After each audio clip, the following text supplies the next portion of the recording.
ಒಂದು breaking news ಇದೆ, ಏನು ಅಂತ ನೋಡೋಣ ಬನ್ನಿ.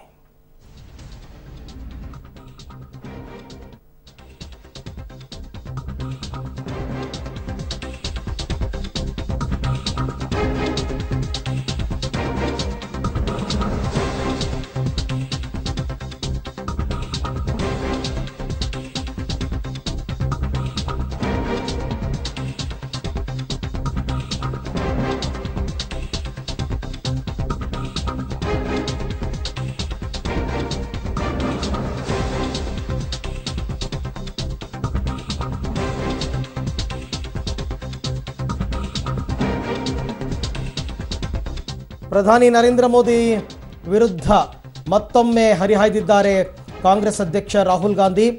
ಉತ್ತರ ಪ್ರದೇಶದಲ್ಲಿ PhD ಪದವೀಧರರು ಡಿ ಗ್ರೂಪ್ ಕೆಲಸಕ್ಕೆ ಅರ್ಜಿಯನ್ನು ಸಲ್ಲಿಸ್ತಾ ಇದ್ದಾರೆ.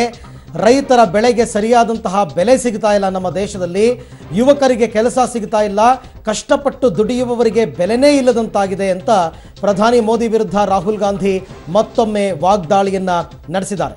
ಪ್ರಧಾನಿ ಮೋದಿ ಒಬ್ಬ ಜುಮ್ಲಾ ರಾಜ, ಅಂದರೆ ಸುಳ್ಳು ಭರವಸೆಯನ್ನ ಕೊಡುವ ರಾಜ ಅಂತ ಕೂಡ ಹೇಳಿದ್ದಾರೆ. ಮೋದಿ ಆಡಳಿತ ಸರ್ವನಾಶದ ಆಡಳಿತ ಅಂತ ಕೂಡ ಆ ಆಕ್ರೋಶವನ್ನು ವ್ಯಕ್ತಪಡಿಸಿದ್ದಾರೆ.